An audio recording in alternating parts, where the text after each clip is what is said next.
नमस्कार, India news के digital platform पर आप सभी का स्वागत है। आपके साथ में हूं वंदना स्रोही। अब हम बात करेंगे सावधान होने वाली खबर की। जी हां, ये मैंने इसलिए कहा क्योंकि ऑनलाइन ठगी आजकल बहुत ज़्यादा बढ़ती जा रही है। बहुत ऐसे केसेस आते हैं, आप अखबारों में देख लीजिए, आप टीवी पर देख लीजिए, बहुत सारी ऐसी खबरें सामने आती हैं जब लोगों के साथ ठगी हो जाती है, ऑनलाइन तरीके से ठगी हो जाती है, पूरा पूरा बैंक अकाउंट खाली कर दिया जाता है। ऐसा ही हुआ है फिल्म एक्ट्रेस पायल रोहतगी के साथ। जी हाँ, पायल ने बताया है कि उनके साथ ये धोखा किस तरीके से हुआ है। दरअसल उन्होंने किसी ऑनलाइन साइट से शॉपिंग की थी और उन्होंने जब वो ड्रेस मंगाई तो वो ड्रेस उनको फिट नहीं आ रही थी। उनका ये कहना है कि जब उन्होंने उस ड्रेस को रिटर्न किया तो उसके बाद वो 10 से 15 दिन बीत गए, लेकिन उस ड्रेस को लेकर उनके पास कोई कॉल नहीं आया। उन्होंने जब कस्टमर केयर से संपर्क करने की कोशिश की तो उन्होंने गूगल के ज़रिए कस्टमर केयर का नंबर निकाला और उसके बाद जब उन्होंने कॉल किया तो वहाँ से उनको रिप्लाई मिलता है कि आपको 10 रुपये का टोकन मनी देना होगा और 2-3 फॉर्म भरने होंगे। उस फॉर्म को भरने के बाद उनका जो क्लॉथ है वो होल्ड पर है और वो उसके बाद रिलीज़ हो जाएगा और उन तक पहुंच जाएगा।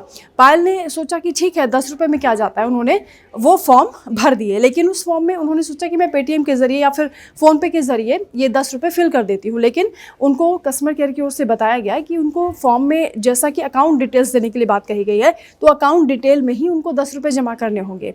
पायल ने अब क्योंकि उनको कपड़े अपने मंगाने थे तो उन्होंने सोचा कि क्योंकि अब ये तो गूगल के ज़रिए उन्होंने देखा था कि ये इस पर भरोसा किया जा सकता है कि जो कस्टमर केयर का नंबर दिया गया है वो वेरीफाइड होगा।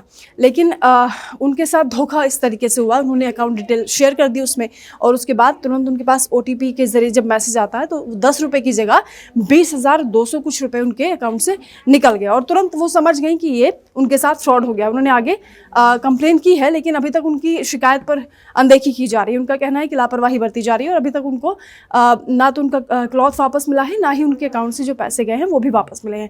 तो ज़रूरी नहीं है कि किसी कम पढ़े लिखे व्यक्ति के साथ ये फ्रॉड हो। हम देखते हैं अक्सर ऐसा हो जाता है कि लोग OTP शेयर कर देते हैं और भी कई तरह की चीज़ें हैं। फ्रॉड के मामले में हम देखते हैं कि कई बार ऐसी कॉल आ जाती है कि लकी ड्रॉ आप जीत गए हैं या कौन बनेगा करोड़पति से आपको कॉल आ जाती है। आपका अकाउंट वो पूरी तरह से हैक कर लेते हैं, उसके बाद जितना भी पैसा आपके अकाउंट में होता है वो लोग उड़ा लेते हैं। ऐसे में बेहद सावधान रहने की ज़रूरत है कि किसी भी गूगल पर आप बगैर वेरीफाई किए किसी भी कस्टमर केयर पर इस तरीके से कॉल मत करिए।